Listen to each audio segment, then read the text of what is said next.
नमस्कार। बहुजन संवाद में आपका स्वागत है, अभिनंदन है। देश में चुनाव शुरू हो चुका है और चुनाव के साथ ही चुनाव में जीतने के हर तरीके के हथकंडे जितना अख्तियार कर सकती है सत्ताधारी पार्टी, वो अपने आप में लगी हुई। और उसी का परिणाम ये है कि इन्फोर्समेंस डायरेक्टर और उसकी जितने भी उसके सहयोगी दल हैं, उसके गठबंधन में बाहर से अंदर से जुटे हुए संस्थाएं हैं, सबकी संस्थाएं सक्रिय हो गई हैं। उसी में एक होती है ईडी।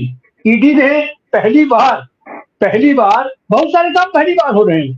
पहली बार किसी मुख्यमंत्री को गिरफ्तार कर लिया। चलिए साहब, गिरफ्तार कर लिया, कोई बात नहीं, आपका अधिकार क्षेत्र है, आप कैसे है क्या है आप उसको व्याख्यायित करते रहेंगे। लेकिन यह भी पहली बार हुआ कि मुख्यमंत्री ने कहा कि ठीक है, ले चलो जेल में, हम जेल से सरकार चलाएंगे। और वो जेल से सरकार चला रहे हैं, चला ही नहीं रहे हैं। उन्होंने 2 आदेश भी अपने वहां से वो जारी कर दिया, स्वास्थ्य मंत्रालय के लिए और जल बोर्ड के लिए उन्होंने प्रस्ताव जारी किया। अब ईडी के कान खड़े हुए, वो कह रहे ये तो हमारे गिरफ्त में है और वहां सीसी कैमरा लगा हुआ है, आखिर इन्होंने आदेश पारित कैसे किया, आदेश पर दस्तखत कैसे किया। अब ये संकट तुम्हारी ईडी का है, तुम जानो कैसे पारित किया कैसे नहीं पारित किया। तुम सरकार को अगर तुम सरकार से बड़े हो गए हो और तुम अगर मनमाना कर सकते हो तो अब इसको तुम साबित करो कि वो कैसे सरकार वहां चला रहा है। लेकिन बहरहाल सरकार वहां से चल रहा है और वो ईडी जो कि खुलेआम जिसके ऊपर आरोप है, जिसके ऊपर आरोप सिद्ध है, आपका सुप्रीम कोर्ट जिसको कह दिया है कि वो है, और इलेक्शन आयोग ने कह दिया कि इतना बड़ा, इतने बड़े बड़े चंदा, और वो चंदा नहीं है बल्कि वो तो घूस है एक तरीके से। देश के सैनिकों की हत्या कराने के लिए घूस आपको दिया गया। देश के लोगों को जान से मारने के लिए, कोविड की वो डोज लगाने के लिए आपको घूस दिया गया और उस घूस के पैसे, उससे तो आपने 40 करोड़ लिया ही, जनता से भी 700 रुपए पर आदमी करके आपने उसका भी भुगतान लिया। इसके ऊपर आपका डायरेक्टिव नहीं जाएगा, इसके ऊपर कोई पूछताछ नहीं होगी, इनके ऊपर कोई नोटिस जारी नहीं होगी। नोटिस जारी किसके होगी? तो साहब हेमंत सोरेन के ऊपर होगी, अरविंद केजरीवाल के ऊपर होगी, हम लोगों के ऊपर होगी, आम नागरिकों के ऊपर होगी। और लेकिन अरविंद केजरीवाल ने भी एक वो सदा हुआ कदम उठाया है। उसने कहा ठीक है, आप कीजिए, हम जेल से सरकार चलाएंगे, आप हमको रखिए, जितने दिन मन उतने रखिए, चलेगा। आज हम इसी बात पर चर्चा करने के लिए आपके सामने उपस्थित हैं कि फिलहाल देश में यह भी हो गया कि जेल से सरकार चल रही है। जेल में हमने अपने क्रांतिकारी साथियों को जाते हुए देखा था। एक समय था जबकि महात्मा गांधी ने जेल के प्रति जो भ्रम था, जो भ्रांतियां थी, उसको उन्होंने तोड़ने का काम किया और कहा कि नहीं, जेल जाना कोई अपमान की बात नहीं है, जेल जाना सम्मान की बात है, गौरव की बात है, देशभक्ति का बात है।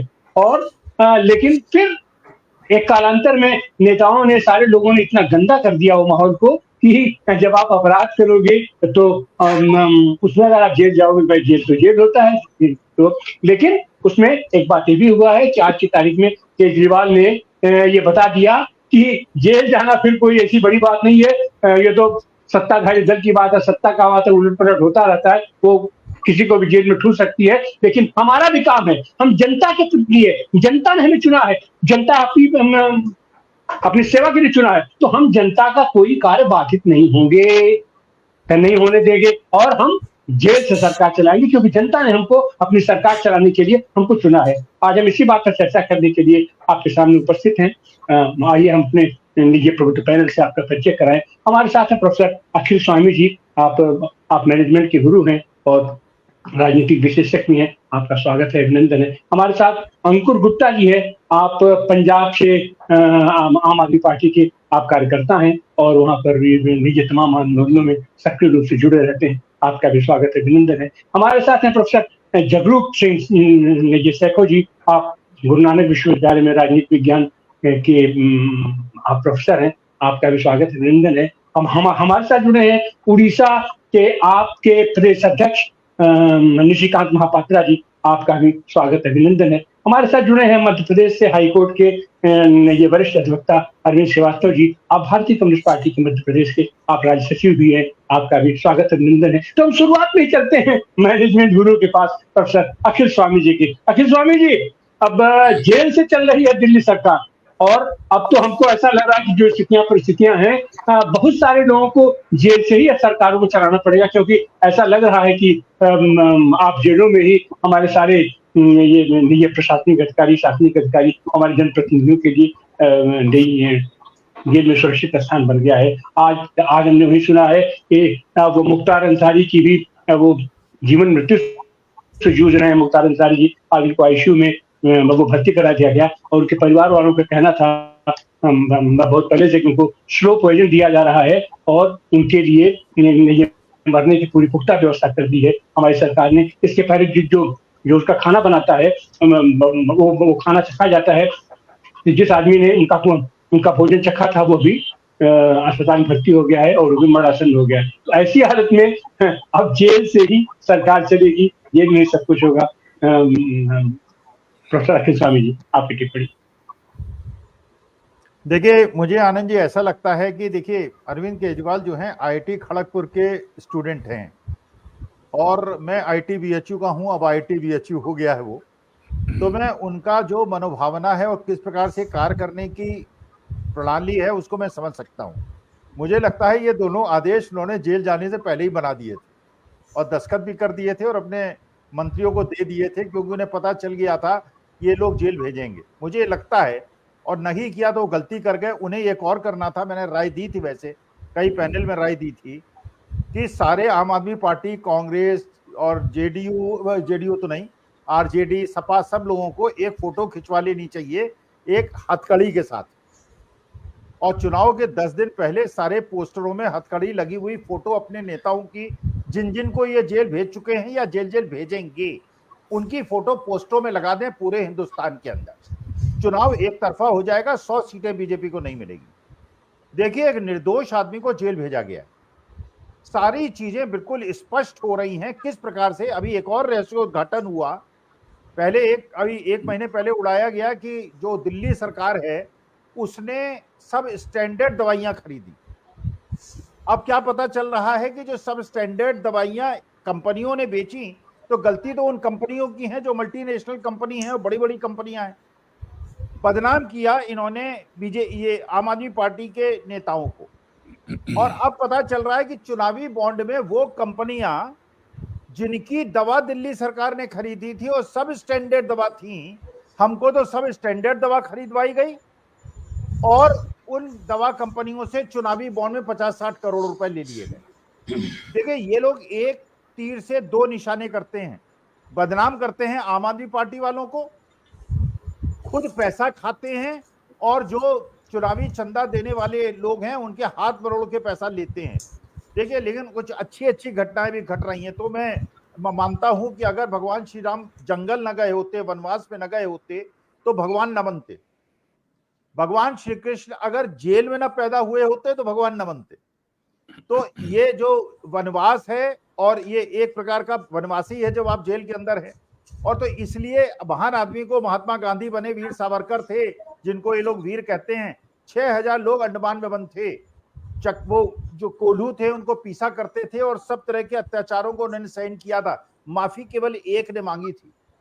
तो इसलिए चुनाव के समय अब सांप छछूदर की गति इन लोगों की हो गई है। केजरीवाल को छोटेंगे, अगर बेल मिल गई तो ये खत्म हो जाएंगे, और नहीं बेल मिली तो ये खत्म हो जाएंगे, क्योंकि आम आदमी पार्टी के बड़े बड़े ने, अगर ये सिद्धांतों पे काम हो, ईडी बिना किसी एक सिद्धि के जेल भेज दे, कल ये रेवंत रेड्डी को बंद कर देंगे, परसों ये स्टालिन को बंद कर देंगे, पर उसके बाद ये जितने भी कांग्रेस के और अपोजिशन के लीडर से ममता बनर्जी को बंद कर देंगे, फिर कहेंगे कि आप सरकार जेल से चला नहीं सकते। तो इसलिए बिल्कुल सही बात है, सरकार ऐसी ही चलनी चाहिए जिससे इस पर चर्चा होती रहे, और देश की जनता को पता चले कि निर्दोष आदमी को जेल भेजने से राजनीतिक कुपरिणाम बीजेपी को झेलने पड़ेंगे।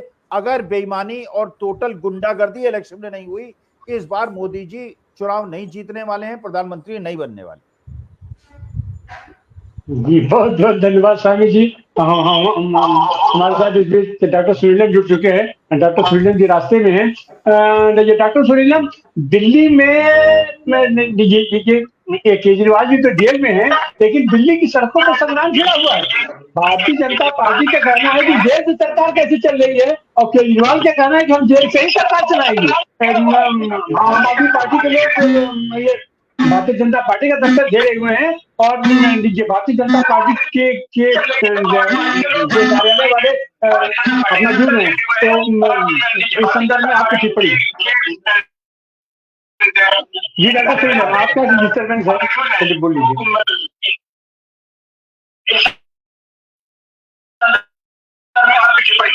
मैं सुन नहीं पा रहा, लेकिन जो गिरफ्तारी हुई है वो हर तरीके से गलत है।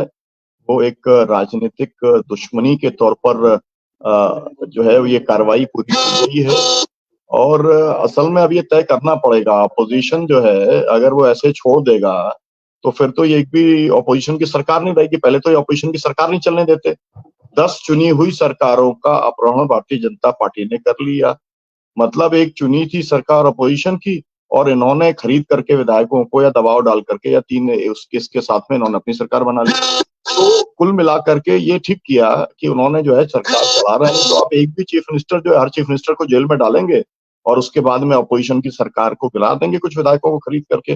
तो कहीं ना कहीं से तो ये जो तरीका है जेल भेजने का, इससे टकराने का काम करना पड़ेगा। मैं असल में जो है मैं अभी हरभजन सिंह सिद्धू जी के साथ में हूँ। हरभजन सिद्धू जी देश के अंदर जो बड़ा ट्रेड यूनियन है जिसकी 94 लाख की मेंबरशिप है ना, वो उसके आप ऑल इंडिया जनरल सेक्रेटरी हैं।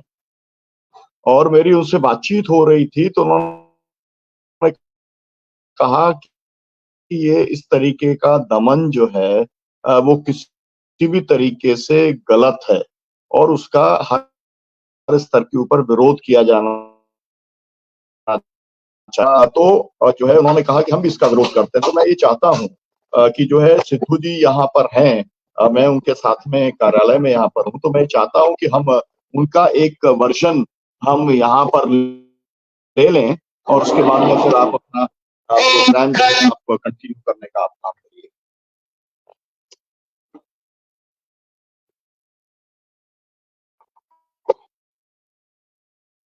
डॉक्टर तिवारी जी, मैं हरभजन सिंह सिद्धू महामंत्री हूँ हिंद मजदूर सभा का। और जो विषय है मैंने इस पर चर्चा तो सुनी नहीं है, परंतु डॉक्टर सनीलम हमारे ऑफिस में बैठे हैं, जो उनसे जान पाया हूँ कि जो दिल्ली के मुख्यमंत्री की गिरफ्तारी ईडी ने की है, तो मैं समझता हूँ कि बिल्कुल गैर कानूनी है, और वो देश के अंदर एक तानाशाही की प्रवृत्ति जो कि गलत कामों का विरोध एग्जिस्ट नहीं कर पाएगा, उनको ऑर्गेनाइजेशन को डिसबैंड करने का वो पूरा का पूरा तरीका अपने सरकारी जितनी एजेंसियां हैं उनको मिसयूज करके कर रहे हैं। अगर कोई ऐसा मामला था तो ये कोई आज का मामला नहीं था। पिछले 1 साल से लगातार इनके डिप्टी सीएम को भी, मनीष सिसोदिया को भी जेल में रखा हुआ है, और 1 साल के अंदर ये अभी तक किसी को सरकारी गवाह नहीं बना पाए। अब जिस सरकारी गवाह ने इनसे पॉलिटिकल बॉन्ड खरीदे हैं उसको ही ये अपना गवाह बनाकर और दिल्ली के मुख्यमंत्री को फोर्सफुली उसको अरेस्ट करके जेल में भेज दिया है। तो ये मेरे ख्याल से देश के अंदर अनडिक्लेयर्ड इमरजेंसी है, और इमरजेंसी में भी इतना ज्यादा तानाशाही हुई थी। उस वक्त भी दुनिया को अरेस्ट करके जेल में डाला था जो 19 महीने जेल में पड़े रहे थे। परंतु ये अनडिक्लेयर्ड डेमोक्रेसी जो इमरजेंसी है, और जो भी इनकी नीतियों के खिलाफ बोलेगा, जितने भी देश के अंदर 54 करोड़ देश का मजदूर है, उनके 44 श्रम कानूनों को बिना किसी भी मजदूर संगठन से बात किए हुए इन्होंने उसको स्क्रैप कर दिया, और पूंजीपतियों के देश के जितने बड़े बड़े कॉर्पोरेट घराने हैं और विदेशी मल्टीनेशनल्स हैं उनके दबाव में 4 कोडों का निर्माण कर दिया, और 4 कोड को पार्लियामेंट में विदाउट एनी डिस्कशन और बीजेपी की रूलिंग पार्टी अंदर थी। इतना बड़ा देश के 54 करोड़ मजदूरों का जो देश का निर्माण करता है, उनके भविष्य के साथ खिलवाड़ किया इन्होंने, और उनको कैंसिल करके 4 कोड को पास करा लिया और रूल भी बना दिए। और देश के अंदर किसी भी मजदूर को काम के घंटे जो आज से मई को लेबर डे मनाते हैं हम, उसके 8 घंटे जो निर्धारित हुए थे उसको भी इन्होंने पूंजीपतियों को पूरी छूट दे दी है। जो जितना मन चाहे 9 घंटे, 8, 10 घंटे, 12 घंटे, 14 घंटे काम ले पाएंगे वर्कर से। और जो कार मूवमेंट जो है वो हड़ताल पे नहीं जा पाएगा। हड़ताल पे जाने के लिए नोटिस देना होगा 60 दिन का। और reconciliation deemed to have been started during reconciliation no union can go on strike। और उसके अंदर दुनिया भर के प्रोविजन कर दी वाला बिना FIR के अरेस्ट कर पाएगा, जेल में भेज देगा, उनके ऑफिस सील हो जाएंगे, बैंक अकाउंट सील हो जाएंगे। इस तरीके का देश के अंदर पूरा इन्होंने एक आतंक मचा के रखा हुआ है। ये अगर देश के अंदर इतने पॉपुलर है, इनकी स्कीमें इतनी पॉपुलर हैं कि देश के अंदर हाईएस्ट बेरोजगारी है इस वक्त देश के अंदर। इससे पहले इतनी बेरोजगारी नहीं थी। पढ़े लिखे बच्चे डिग्री हाथ में लेके घूम रहे हैं, उनको कहीं पर 2 हाथ को काम नहीं मिल रहा है और ये कहते हैं कि हम काम देने वाले बना रहे हैं। वो कहां पर बना रहे हैं? वो गौतम अडानी को बना रहे हैं, मुकेश अंबानी को बना रहे हैं और जो इनके पूंजीपति जो इनको फंडिंग कर रहे हैं इलेक्शन लड़ने के लिए, उनके लिए सारी सुविधाएं कर रहे हैं। परंतु मेरे ख्याल से जो सब्जेक्ट मैंने सुना है, जो हिंद मजदूर सभा फ्री इंडिपेंडेंट डेमोक्रेट ऑर्गेनाइजेशन है, हमारा किसी पॉलिटिकल पार्टी से डायरेक्ट एफिलिएशन नहीं है। परंतु जहां पर भी देश के अंदर अत्याचार होगा, किसी के नागरिक के ऊपर होगा या किसी राजनेता के खिलाफ होगा, ये हिंद मजदूर सभा उसके साथ में खड़ी है। और हमारे देश का जो 1 करोड़ से ज्यादा हमारी मेंबरशिप है और बड़े बड़े मजदूर संगठनों के अंदर हमारी मेंबरशिप है। मैं सारे जितने भी हमारे एफिलिएट्स हैं उनकी तरफ से आपके चैनल के ऊपर ये स्टेटमेंट देता हूं कि इस तरीके का तानाशाही, इस तरीके का अपने विरोध को खत्म करना जो है वो हमारे हिंदुस्तान के लिए ठीक नहीं है। जो हमने सालों साल तक संघर्ष करने के बाद, कुर्बानियां देने के बाद, फांसियां लेने के बाद देश को आजाद कराया है, उस देश के अंदर वैसा ही अंग्रेजों जैसा वातावरण दोबारा खड़ी कर रही है सरकार। इसके लिए देश के आम नागरिक को बाहर निकलना पड़ेगा। हम पिछले लगातार 10 साल से 10 मजदूर संगठन एक मंच पर रहकर इन नीतियों का विरोध कर रहे हैं और देश के जितने 550 किसानों के संगठन हैं वो भी हमारे साथ मिलकर एक प्लेटफॉर्म पर हम आए हुए हैं और इन नीतियों का डट के विरोध कर रहे हैं। अभी लास्ट हड़ताल हमने जो दिल्ली में की है उसमें 25 करोड़ से ज्यादा वर्करों ने पार्टिसिपेट किया था इनकी नीतियों के खिलाफ। तो लिहाजा इन ऐसी जातियों के खिलाफ देश का कामगार है, देश का किसान अत्याचार इस गवर्नमेंट ने किया है। तो देश के अंदर ऐसा माहौल बनेगा कि आने वाले समय में ऐसी ताकत को मुंह तोड़ जवाब देने के लिए देश का आम नागरिक तैयार होगा। ये मेरा आपके सामने वक्तव्य है जो मैं आपके सामने रख रहा हूँ। धन्यवाद। जी तिवारी जी, अभी आपने सुना हरभजन सिंह सिद्धू जी ने जो बात दर्शकों के जानकारी नहीं कि किस तरीके से श्रमिकों के साथ जो तानाशाही की गई, वही तानाशाही अब एक चीफ मिनिस्टर के साथ कर दी गई। इमरजेंसी के अंदर भी कोई अपोजिशन के डाला गया था, नेताओं को जेल में डाला गया था, लेकिन चीफ मिनिस्टर को अपोजिशन के, आपको तो याद होगा, तो पलटने का काम हो गया था, लेकिन चीफ मिनिस्टर को जेल में डालने का काम नहीं हुआ। तो इस तरीके के बहुत सारे मुद्दे हैं क्योंकि मैं यहाँ पर मुझे ट्रेन पकड़ना है। यहाँ पर सिद्धू जी ने अपना जो वक्तव्य रखा है, मुझे लगता है कि वो पूरे देश के कामगारों की एक बहुत बड़ी आवाज है जिसको उन्होंने व्यक्त करने चल रहे हैं। और मैं ये आपको बता दूं कि 31 मार्च को ऐतिहासिक रैली होने जा रही है रामलीला ग्राउंड के। आज तक के जितने रिकॉर्ड हैं वो टूटने वाले हैं। बहुत बड़ी संख्या के अंदर लोग यहाँ पर दिल्ली के आम नागरिक आने की तैयारी कर रहे हैं। इस चर्चा को आप अपना जी बहुत धन्यवाद जी। दिल्ली की सड़कों पर संग्राम शुरू चुका है, जेल से लेकर के और जेल मंत्रालय तक ये सब के सब लोग उसमें उलझ गए हैं। अब हम चलते हैं उड़ीसा। आम आदमी पार्टी के प्रदेश अध्यक्ष निशिकांत महापात्रा जी हमारे साथ है। निशिकांत महापात्रा जी, आज की तारीख में जो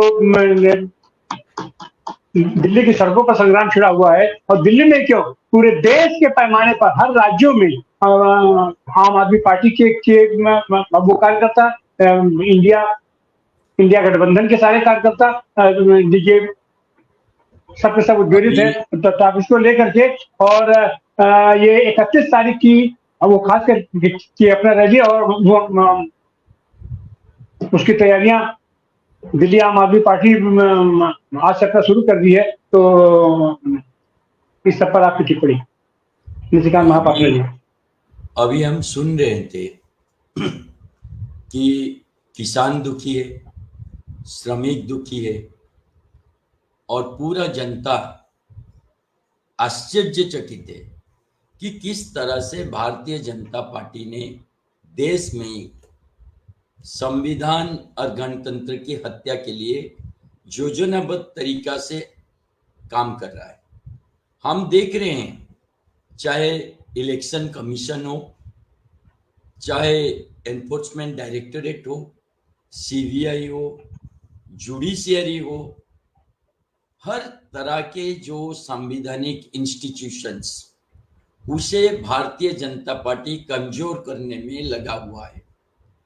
मैं पहली बार मेरा लाइफ में सुना कि एक गवर्नर बोल रहा है तमिलनाडु में कि अगर स्टेट गवर्नमेंट बोल रहा है किसी को मंत्री करने के लिए, वो बोल रहा है आई वांट ओथ, मैं उसका ओथ टेकिंग करवाऊंगा नहीं, और वो जाता है सुप्रीम कोर्ट। उसका बाद स्टेट गवर्नमेंट सुप्रीम कोर्ट से ऑर्डर लाता है, 24 घंटे के अंदर ओथ टेकिंग होता है। और पंजाब में स्टेट गवर्नमेंट को अपना बजट सेशन बुलाने के लिए सुप्रीम कोर्ट जाना पड़ा। केरला में स्टेट गवर्नमेंट को अपना जितना बिल है पिछले 4 साल में, सारे गवर्नर ने 3-4 साल रखा और उसका बाद भेज दिया प्रेसिडेंट के पास। तो ये कोई नॉर्मल समय नहीं है। ये देश में अगर कोई बंदा अभी सोच रहा है कि भाई एक डेमोक्रेसी में हम लोग हैं और आईन कानून के तहत देश चल रहा है, तो उसके लिए बड़ी भ्रम है। हम फंसे हुए हैं, सारे जनता, सारे इंस्टीट्यूशंस अब एक ऑथोरिटेरियन रिजाइम के लपेट में आ चुका है। तो ये नॉर्मल टाइम नहीं है। तो आपने जब सवाल पूछे कि क्या जेल से कोई मुख्यमंत्री शासन चला सकता है, तो उसका उत्तर भी ये है, क्या कोई मुख्यमंत्री को जेल में डाला जा सकता है बिना प्रमाण का? और जो अधिकारी अरविंद केजरीवाल को जिस तरह से ईडी ने अंदर किया, जिस तरह से इलेक्टोरल बॉन्ड से सुप्रीम कोर्ट पर्दा हटाने के बाद यह तथ्य आया कि जो बंदा ने अभियोग किया है उसने अपना गिरफ्तारी का 5 दिन के बाद 5 करोड़, उसका बाद 25 करोड़, बेल मिलने का बाद 25 करोड़, कुल 60 करोड़ रुपया चंदा बीजेपी को दिया है। तो एक आदमी जो शराब घोटाला का मास्टरमाइंड था, जिसको ईडी ने गिरफ्त किया, जेल में डाला, उससे अगर 60 करोड़ रुपया लेके बीजेपी चांदा लेता है तो इन्वेस्टिगेशन तो उसकी होना चाहिए। जिस तरह से इलेक्टोरल बॉन्ड में भारतीय जनता पार्टी ने बहुत कंपनियों से चांदा लिया है, जिसके पर ईडी का छापा मारा, अगला दिन चांदा ले लिया, तो उस पर तो इन्वेस्टिगेशन होना चाहिए। और सबसे बड़ी बात है, कोई आदमी चीफ मिनिस्टर बना रहेगा या नहीं, उसका 3 ग्राउंड है भाई। एक तो ये हो गया भाई आपके पास मेजॉरिटी है क्या? दिल्ली विधानसभा में आम आदमी पार्टी के पास अद्भुतपूर्व मेजॉरिटी है। दूसरा ग्राउंड है भाई कोई मोरल, कोई रेस्पॉन्सिबिलिटी है क्या, कोई मोरल टर्पिट्यूड हुआ है क्या, उसके कारण किसी ने रेजिग्नेशन दे दिया। जब हम देख रहे हैं कि एक तानाशाह सरकार एक काला कानून का आड़ लेके आम आदमी पार्टी का डिप्टी सीएम, आम आदमी पार्टी का राज्यसभा सदस्य संजय सिंह, आम आदमी पार्टी का स्वास्थ्य मंत्री सत्येंद्र जैन को 2 साल से अंदर किया हुआ है, और कोर्ट बोलता है कि there is no evidence. Court ने बार बार बोला है where is evidence, investigation complete करो और इनको ट्रायल में लाओ। तो वो काम ना करके अगर मोदी सरकार अरविंद जी को अंदर डालता है, जब मोरल कोड ऑफ कंडक्ट जारी है, जब चुनाव सर पे है, एक राष्ट्रीय पार्टी का राष्ट्रीय अध्यक्ष को आप जेल में डाल देते हो क्योंकि आपको डर है अरविंद जी से, आपको जो तनासा है उसको डर है अरविंद केजरीवाल की दिमाग से, और उसको लगता है कि खुले में अरविंद केजरीवाल 2024 का चुनाव को काफी प्रभावित कर सकते हैं, तो उनको जेल में आपने डाल दिया। जब जनता जब देख रहा है, जब सारे लोग देख रहा है कि बिना कारण एक षड्यंत्र के तहत राजनीतिक अश्वा के कारण आपने उनको अंदर किया है, तो मुझे लगता है अब जो निर्णय आप ले रहे हो कि जेल से शासन चलाने का, ये एक चुनौती है तानाशाह शासन को, ये एक चुनौती है भारतीय जनता पार्टी को, और ये लड़ाई है डेमोक्रेसी को बचाने के लिए, संविधान को बचाने के लिए, और एक मैसेज सारे देश में देने के लिए। जेल से मत डरो, जेल तो घर बन चुका है, जेल से शासन चलेगा। बहुत पहले लोहिया जी ने बताए थे कि भाई अगर आपको लड़ाई करना है तो जेल तो जाना पड़ेगा, और आम आदमी पार्टी और अरविंद केजरीवाल ने ये प्रमाणित कर दिया कि अगर कोई सही माने में लोहिया को विचार को अब लेता है, अगर सही माने में कोई अब देश का संविधान और गणतंत्र की रक्षा के लिए काम करता है, वो केजरीवाल है। और पूरा टीम, आप देखो छगन भुजबल पर ईडी का रेड हुआ, बीजेपी में शामिल हो गया और फाइल खो गया। शुभेंदु अधिकारी का पर ईडी रेड हुआ, बीजेपी में शामिल हो गया, विपक्षी लीडर हो गया, फाइल बंद हो गया। हेमंत बिश्व शर्मा पर रेड हुआ, बीजेपी में शामिल हुआ, मुख्यमंत्री हुआ, फाइल बंद हो गया।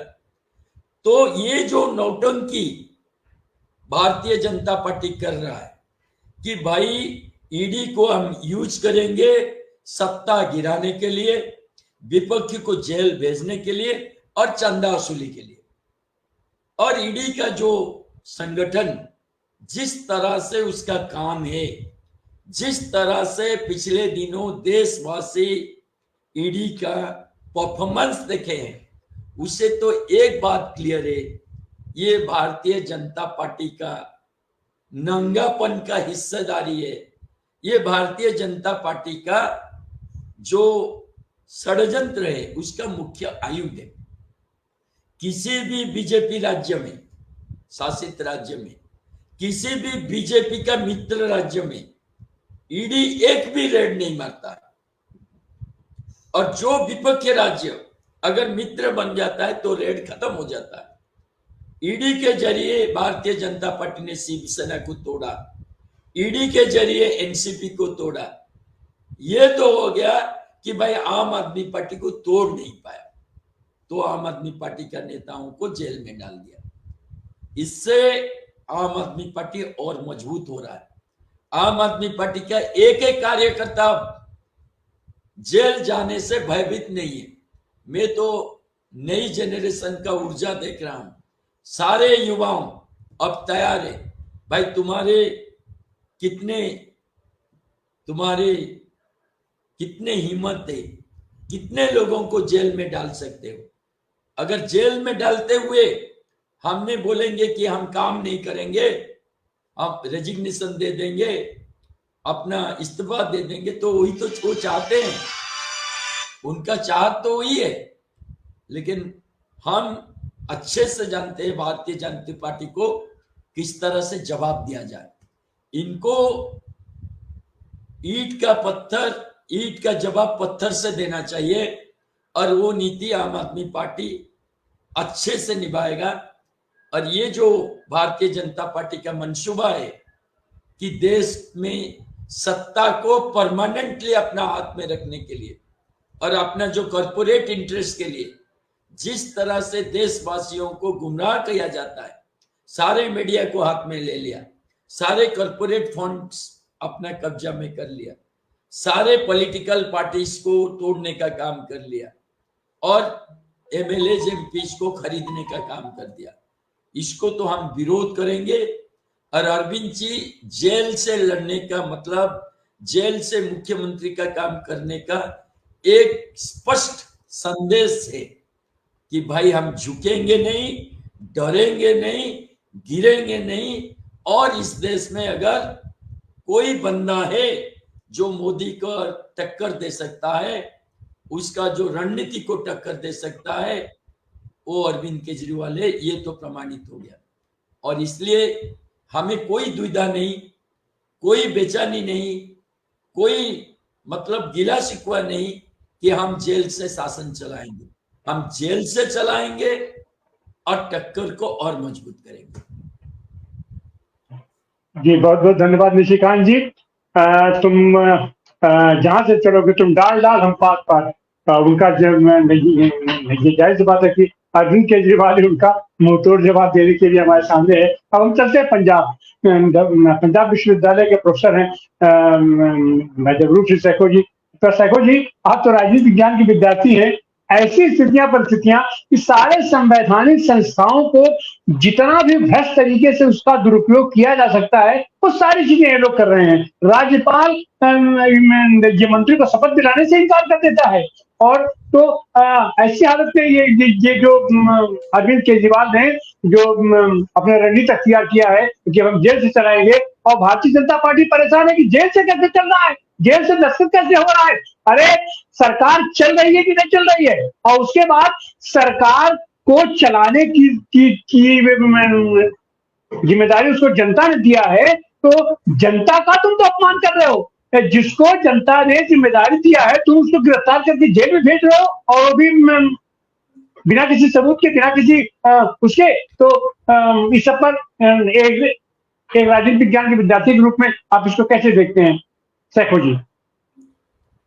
अनम्यूट कर लीजिए सैखो जी, अनम्यूट कर लीजिए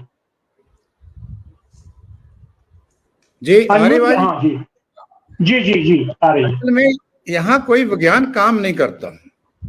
हमने ये बचपन में पढ़ा था, जिसकी लाठी उसकी भैंस। और ये तो जिस तरीके का हो रहा है, और ये जो लोग ताकत में हैं, इनका जो मार्को टेस्ट करवा के देखेंगे, इनकी साइकोलॉजिकल का अंडरस्टैंड करेंगे, ये तो इनका डीएनए जो है वो बिल्कुल अथॉरिटेरियन है, और बिल्कुल जो रिप्रेसिव वो है, वो पुराना जो इनका होता था जात पात के ऊपर जो बैठे हुए हैं, वो सारा निजाम है। इनके लिए संस्थाओं का और इंडिविजुअल की कोई इंपॉर्टेंस नहीं है। आपकी बात ठीक कही आपने कि अरविंद केजरीवाल एक मुख्यमंत्री हैं, और एक 3 बार चुने हुए इलेक्टेड जो हैं वो मुख्यमंत्री हैं दिल्ली के। और उनको जिस तरीके से उन्होंने किया, असल में हो क्या रहा है कि जो बीजेपी की बिसात, जिस तरीके से, जब बिसात, अभी बहुत सारी बातें होंगी, मैं रिपीट नहीं करूंगा। अब केरला से शुरू कर लीजिए, मणिपुर में क्या हुआ, अरुणाचल प्रदेश में क्या हुआ था, और जो दूसरे स्टेट हैं, झारखंड की हम बात करते हैं, अभी रिसेंटली जो तांडव राजनीति का मध्य प्रदेश में, और जो खास करके हिमाचल प्रदेश में। हिमाचल प्रदेश हमारे पड़ोस में एक ऐसा प्रदेश है जो इसलिए जाना जाता है कि वहाँ के जो लोग हैं, वहाँ के जो चुने हुए इलेक्टेड रिप्रेजेंटेटिव है, उनका कम से कम एक किरदार है। और जिस तरीके से वहाँ उन्होंने जो उनको तोड़ा, साथ लेके गए, सरकार को तोड़ने की कोशिश की। कहने का मतलब ये है कि इनको कोई रेजिस्टेंस नहीं चाहिए। ये ठीक है बात कि पिछले समय में इनको 2014 में आगे ताकत में आ गए, 2019 में हम सबको पता है कि किस तरीके से ये जो उन्होंने सारा जो बिसात बसाई थी और अल्टीमेटली उस वहां पहुंच गए। इनके पीछे शक्तियां कौन है वो भी हम सबको पता है, इनका एजेंडा भी हमको सबको पता है। आपको शायद याद होगा कि वो तो आ ही गया था, एक इनके कर्नाटका के मेंबर पार्लियामेंट थे जिन्होंने ये भी स्टेटमेंट दे दी कि जो संविधान है, यानी कि और भी लोग ऐसे बात करते रहते हैं। शायद एक इनके मेंबर पार्लियामेंट हैं जो कभी जुडिशरी में भी होते थे, हायर जुडिशरी ने, उनकी भी शायद स्टेटमेंट एक बार आ गई थी कि ये संविधान जो है इसको भी दोबारा दूसरे तरीके से देखने की जरूरत है। क्योंकि हमारे संविधान में इंस्टीट्यूशंस है, इंस्टीट्यूशन जो है वो उनका एक स्ट्रक्चर है। और ये ठीक है, इंस्टीट्यूशन में जो लोग बिठा दिए, वो तो जैसे ईडी की बात कर लो, सीबीआई की बात कर लो, आप और भी यूनिवर्सिटीज की बात कर लो, कोई भी और ले लो, रिसर्च ऑर्गेनाइजेशन ले लो, ईवीएम जहां बनती हैं वहां भी उसको उस तरीके से ले लो। इनका मकसद तो है कि कैसे इस सिस्टम को, निजाम को बुलडोज करना है। मगर इनको एक बात समझ नहीं आती कि जितनी बड़ी डाइवर्सिटी है, मैं केजरीवाल साहब की बात में बाद में आऊंगा कि लार्जर जो पर्सपेक्टिव है वो मैं आपके सामने रख रहा हूं, क्योंकि जैसे अभी बात हुई कि फ्रीडम स्ट्रगल कैसे मिली, कितनी उसमें जो लोगों ने जो उसमें सेक्रीफाइसेस की, कैसी इस देश की डाइवर्सिटी है, कैसा इस देश का लोकराज का इमेज था, कैसा इस देश के लोगों का जो था आपसी जो सारा एक उनका यूनिटी थी। तो ये चाहते क्या है? क्या इस तरीके से एक व्यक्ति को अंदर देके उस तरीके से इंस्टीट्यूशन को डिमोलिश करके एक कहां तक चले जाएंगे? मेरे को लगता है बहुत बड़ी गलतफहमी में है, क्योंकि आज तक इन्होंने ताकत जो होती है ना, हमारे एक कहावत है कि जब ऐसे लोगों को ताकत मिल जाती है, वो कहावत ऐसी है कि एक जाट था, वो प्यासा था, उसको कटोरा मिल गया तो वो पानी पी पी के ना उसका पेट जो था ना वो जो था वो हो गया, बड़ा हो गया, उसके लिए समस्या खड़ी हो गई। अब ये वो बात लोग करते हैं, इनके लिए पावर जो है, इनको लगता है कि हर चीज को बुलडोज किया जा सकता है। जो भी व्यक्ति कोई आगे रजिस्ट करता है, जो भी व्यक्ति को इनसे आर्ग्यूमेंट करता है, वो जो इनकी एजेंडा है उसके तरीके से उसको डिमोलिश करते हैं। केजरीवाल साहब को ये बात ठीक है कि उनको उन्होंने जेल में डाल दिया, जेल में डालने के बाद ये बैकफुट पे आ गए। मेरे को लगता है कि अब बीजेपी वाले किसी और लीडर को, क्योंकि बैकफायर बहुत कर रहा है, इनको पता ही नहीं था कि इतनी बड़ी रेजिस्टेंस होगी। उसका रीजन एक और है, केजरीवाल ठीक है इस समय में पहले भी आइकॉन बने थे, होने किस्म के आइकॉन बन गए, क्योंकि वो सर्विंग चीफ मिनिस्टर को लेके कि पीछे सारा इंडिया खड़ा हो गया, पीछे लोग, देश के लोग खड़े हो गए और ये सोच रहे हैं कि अगर यही बरतारा रहा तो कल को कौन यहाँ सिक्योर होगा, कौन यहाँ सेफ होगा, जो इंस्टीट्यूशन का क्या बनेगा, इस देश का क्या बनेगा। और अल्टीमेटली क्योंकि ताकत के जरिए से अब इस देश को ना तो इकट्ठा रख सकते हो, ना लोगों को दबा सकते हो। उसकी एग्जाम्पल हमारे पास है, पुरानी हिस्ट्री भी है रेजिस्टेंस की, चाहे वो पीजेंट की रेजिस्टेंस पुराने समय में थी, फ्रीडम स्ट्रगल की बात आती थी, जहां पोस्ट इंडिपेंडेंस में जो रेजिस्टेंस थी, इमरजेंसी की आपने बात की। मेरे को लगता है कि मैं भी उस समय में, क्योंकि स्टूडेंट थे, वो इमरजेंसी देखी थी, अपोजिशन को सप्रेस किया था, पर इनके साथ साथ में जो कम्युनल डिवाइड कर रहे हैं, जो अदर क्रिएट कर रहे हैं, जब वो जो डिवीजन समाज में जो डिवीजन खड़ी कर रहे हैं, वो मेरे ख्याल अल्ट्रा जो है वो डेंजरस हमारे सामने खड़ा कर रही है। ये इनको लगता था, क्योंकि 3 बार बीजेपी दिल्ली में मेरे ख्याल पिछले 30 साल से या 28 साल से ताकत से बाहर है, और कोई भी जो सरकार होती है दिल्ली में बैठी, आपने देखो सुप्रीम कोर्ट का कोई रिकॉर्ड नहीं है। एक इलेक्टेड गवर्नमेंट के लिए सुप्रीम कोर्ट ने उनकी ज्यूरिसडिक्शन को डिफाइन किया था, इन्होंने पार्लियामेंट से कानून लगा के उसको खत्म कर दिया। जो 2 अभी इलेक्शन कमीशन अपॉइंट किए हुए हैं, एक इलेक्शन कमीशन वहां से आया से जहां से यूसीसी बना हुआ है। आपको याद होगा कि जो एक उत्तराखंड के जो चीफ मिनिस्टर साहब थे, उन्हीं के समय में देश में पहली बार जो यूनिफॉर्म सिविल कोड लगने की जो दूरी है, दूसरे भी उस तरीके से आए हैं। तो जो सुप्रीम कोर्ट ने बोला था कि भाई ऐसे जो एम्पायर होने चाहिए थे, क्योंकि जब गेम ही फेयर नहीं होगी तो फिर उसके जो रूल तो वही डिसाइड करेंगे, वो उसको लेके आए। इनको ये लगता है कि ये इंस्टीट्यूशन, इनको मेरे ख्याल ये गलतफहमी इस बात की। अब मेरे ख्याल में लड़ाई जो है पार्टियों के बीच में नहीं है। एक ठीक है कि पॉलिटिकल पार्टी जो खास करके दूसरी, जैसे स्ट्रक्चरली उनको वीक किया गया, कांग्रेस पार्टी की हम बात करते हैं कि उनके पास रिसोर्सेज नहीं है। मेरे को लगता है कि इस समय हम उस दौर में पहुंच गए हैं कि यहाँ लोग एक तरफ हैं और जो सिस्टम है और सिस्टम को चलाने वाले जो है, खास करके ये जो मोदी सरकार है, वो दूसरी तरफ है। और यही एक कारण है जिस तरीके से हम इनको टैकल कर सकते हैं। इनको किसी प्रोटेस्ट से कोई मतलब नहीं है, किसी पीसफुल रेजिस्टेंस से कोई मतलब नहीं है। हमने देखा 13 महीने किसानों का, हम सब ने वो देखा किस तरीके से वो लगातार बैठे रहे, इनके काम पे जून तक नहीं सरकी, और उस समय में कितने लोग जो है उनकी डेथ हो गई। कहीं भी प्रधानमंत्री जी ने, या जो आपके वो उस समय खेती बाड़ी मंत्री थे, एक भी वर्ड उनके बारे में नहीं बोला गया। वो मूवमेंट दुनिया के इतिहास की एक बहुत बड़ी मूवमेंट बन गई। तो मेरा कहने का मतलब ये है, केजरीवाल को इन्होंने अरेस्ट किया, अंदर कर दिया, अब जब तक वो बैठे हैं कितना कर सकते हैं, मेरे को ये तो है कि वो करे। उसके सेकंड लाइन भी दिल्ली में काफी स्ट्रॉन्ग है, जिस तरीके से वो जो वहां लीड कर रहे हैं, ठीक है, बड़े जो उनके लीडर्स थे, मनीष सिसोदिया जी थे, संजय सिंह जी जो दबंग किस्म के लीडर थे, जो डायरेक्टली कन्फ्रंट करते थे, अब केजरीवाल साहब आगे, पर उनकी सेकंड जो लाइन है वो भी उतनी ही जोश से। उसका एक रीजन है कि सारे देश में किसान भी इकट्ठे हो रहे हैं, मजदूर भी इकट्ठे हो रहे हैं, और लोग भी इकट्ठे हो रहे हैं, रेजिस्टेंस जो नीचे से वो बड़ी हुई है। जिस तरीके से मेरे को लगता है कि इस सिस्टम को, इस निजाम को हम सब टैकल कर सकते हैं, पर ये बात हमको लोगों में पहचानी बहुत जरूरी है। अभी समय बहुत कम बचा है, जैसे अभी सुनीलम सर बता रहे थे, सिद्धू सर बता रहे थे, जरूरत इस बात की है, जो नेशनल मीडिया है वो उसने बिल्कुल ब्लैकआउट किया। देखा होगा कि राहुल गांधी की इतनी बड़ी जो यात्रा थी, शायद मेरे ख्याल पोस्ट इंडिपेंडेंट के इतिहास में वो उसकी कोई एग्जांपल ना हो, वो हर जगह उसको ब्लैकआउट किया गया। इसके साथ ही कोई भी जो आर्ग्यूमेंट है उसको आगे नहीं आने दिया।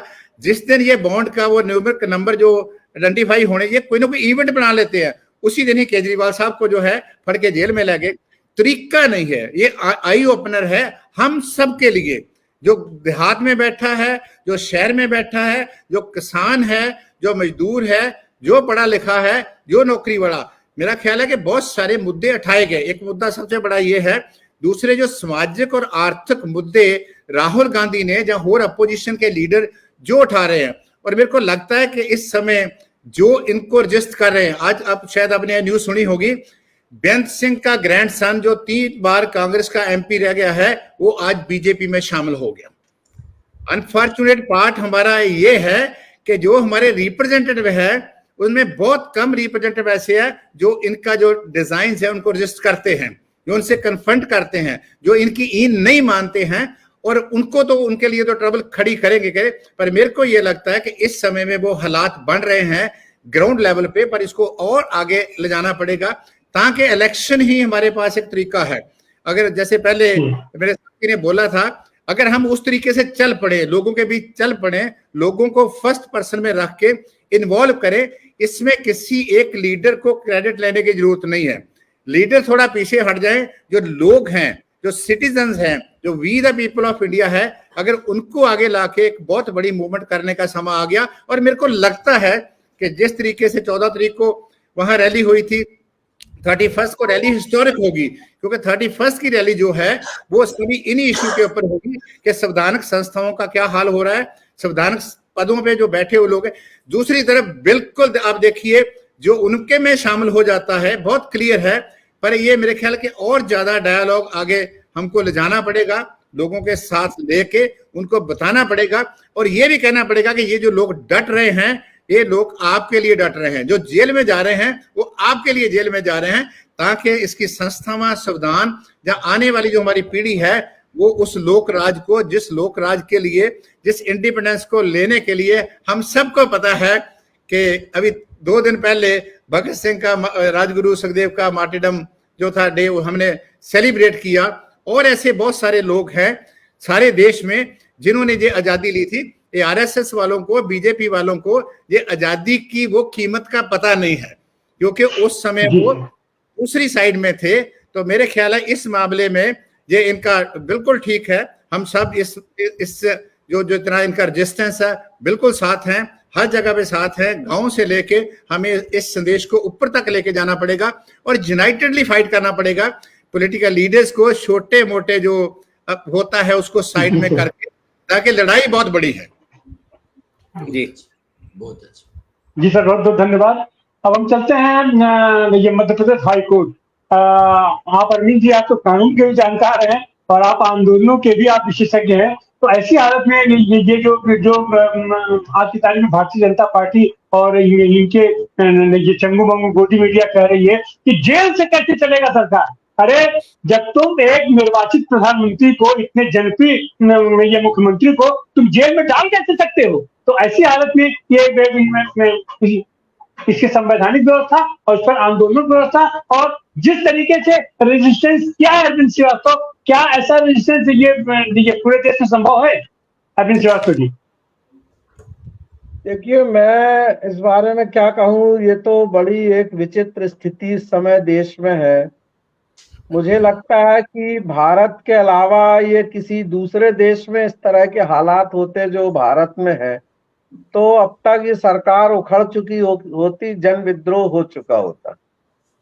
कोई एक सवाल हो तो उस पर जितने वक्ता हैं इतनी चीजें गिना रहे हैं कि इतने ज्यादा इस सरकार के जो कारनामे हैं वो इतने जबरदस्त हैं, जन विरोधी, संविधान विरोधी, कानून विरोधी और भ्रष्टाचार में लिप्त, की जनता को कायदे से इस सरकार को तो बर्दाश्त करना ही नहीं चाहिए, मगर भारत की जनता बर्दाश्त कर रही है। पता नहीं क्यों कर रही है। हम लोगों की कमजोरी है कि जनता की मानसिक राजनीतिक समझ इतनी कम है, लेकिन रियली ये बहुत ही विचित्र गजब स्थिति है। आप देखिए इतनी बातें, आपने एक बात अभी देखिए, ये इन्होंने इनको जेल में डाल दिया, अरविंद केजरीवाल को। अब वो जेल से सरकार चलाएंगे उस पर तो मैं बोलूंगा, लेकिन प्रधानमंत्री महोदय जिनको इनके जो भक्त लोग शेर बोलते हैं, वो आदमी अपने देश के, अपने हिंदुस्तान के एक राज्य में कदम रखने की हिम्मत नहीं कर पा रहा है 1 साल से। और उससे बचने के लिए कल भाजपा ने घोषणा कर दी कि मणिपुर में चुनाव ही नहीं लड़ेंगे हम। मणिपुर छोड़ दिया भारतीय जनता पार्टी ने, जहां उसकी स्टेट गवर्नमेंट है। डर किस कदर से इस आदमी के अंदर है, और इसको ये शेर बनाए, क्योंकि इनके साथ पूरा जो संवैधानिक जो शक्तियां हैं, पुलिस की शक्तियां हैं, ईडी की शक्तियां हैं, मीडिया का पावर है, सीबीआई है, ये सब उसके बल पे एक छद्म व्यक्ति जो है देश के ऊपर शेर बन के, जिसको असल में शेर क्या शेरू होना चाहिए, कहना चाहिए, वो शासन चला रहा है।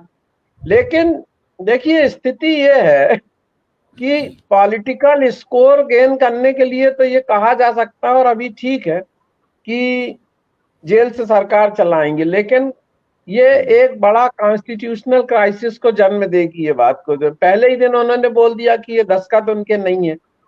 अब आप आज की तारीख के दस्तखत बताएंगे तो कहेंगे हो ही नहीं सकते, क्योंकि दस्तखत करने का मौका नहीं मिला।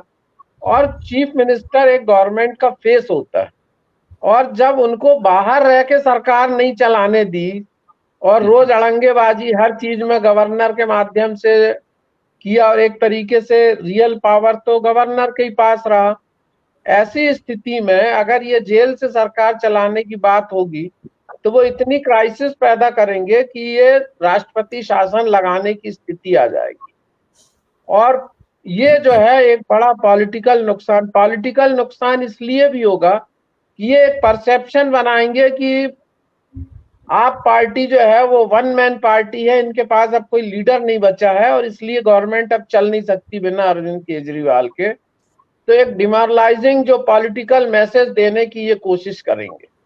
तो इसलिए मैं समझता हूं कि सीएम का प्रेजेंट होना, सीएम को एक गवर्नेंस के लिए डे टू डे मैटर्स में उसकी जरूरत होना, पब्लिक के सामने उसका अपीयरेंस होना, गवर्नमेंट से, गवर्नर से उसकी मीटिंग्स होना, ये ऐसी चीजें हैं कि जो जेल से चलाना संभव नहीं। और ये अगर करेंगे तो पॉलिटिकल और लीगल दोनों तरह से बहुत क्राइसिस की स्थिति होगी, और मैं समझता हूं कि ये राजनीतिक रूप से नुकसानप्रद होगा।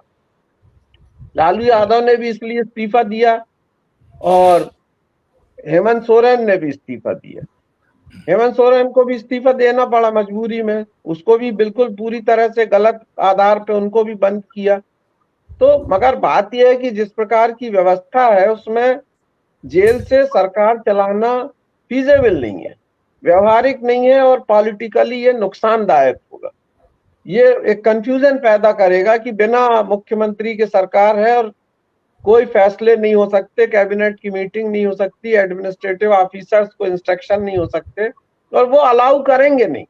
अगर एक फ्रेंडली गवर्नमेंट होती तो बात अलग होती, मगर चूंकि एक होस्टाइल गवर्नमेंट है जिसका उद्देश्य है कि किसी तरह सरकार को बर्खास्त करो, तो इसलिए उस दृष्टि से मैं समझता हूं कि 31 तारीख को जो इनकी महारैली जो होने वाली है, उसके बाद मैं समझता हूं कि शायद वो खुद तय करेंगे कि ये जो सरकार में एक केयर टेकर चीफ मिनिस्टर, मतलब केयर टेकर की तो व्यवस्था है नहीं कॉन्स्टिट्यूशनली, एक इंटरिम चीफ मिनिस्टर जब तक अरविंद केजरीवाल बाहर नहीं आते, क्योंकि ये मैटर ऑफ कॉन्फिडेंस भी है। ये भी इस बात को कहेंगे कि अरविंद केजरीवाल को किसी के ऊपर भरोसा नहीं है, इसलिए वो खुद ही अपना जेल से भी, सरकार चल नहीं पा रही है मगर मुख्यमंत्री बने हुए।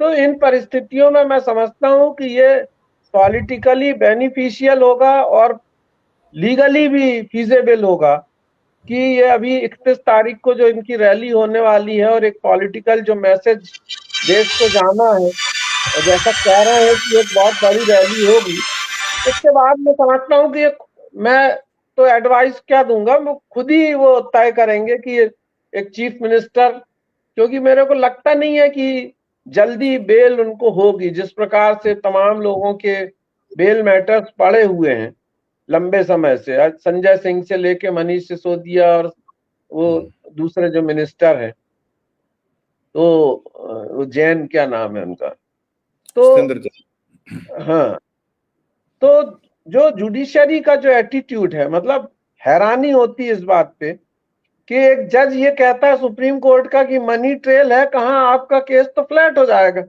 आप कैसे कन्विक्ट करेंगे, तो एक दिन में छूट जाएंगे, मगर जमानत नहीं देंगे।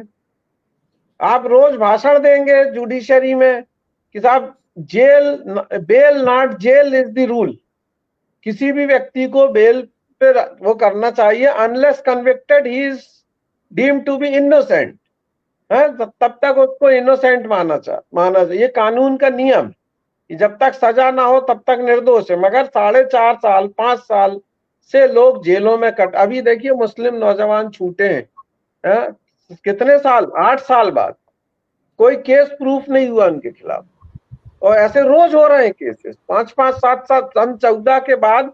और ये बात भी बोलने वाली है और ध्यान रखने वाली है कि ये जो यूएपीए का कठोर कानून बनाने में चिदम्बरम जी का बड़ा हाथ था।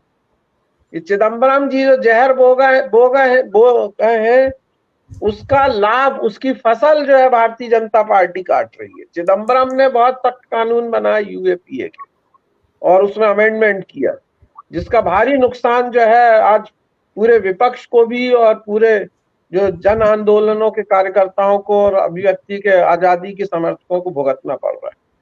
तो 7-7 साल 8-8 साल बाद अब अरविंद केजरीवाल भी छूट जाएंगे, हेमंत सोरेन भी छूट जाएंगे, सब छूट जाएंगे, लेकिन जो नुकसान इस देश की डेमोक्रेसी को, इस देश के कॉन्स्टिट्यूशन को, इस देश की पब्लिक को जो हो रहा है, ये इर्रेपरेबल नुकसान हो रहा है। और क्या कहा जाए, अब देखिए 2024 में जनता क्या तय करती है। अगर इतने के बाद भी लोग अगर भारतीय जनता पार्टी को, और एक ये भी एक मानसिकता का एक बड़ा सिस्टमैटिक कैंपेन चल रहा है कि लोगों को ये समझा दिया जा रहा है कि वो तो मोदी को तो आना ही है, मोदी को तो आना ही है।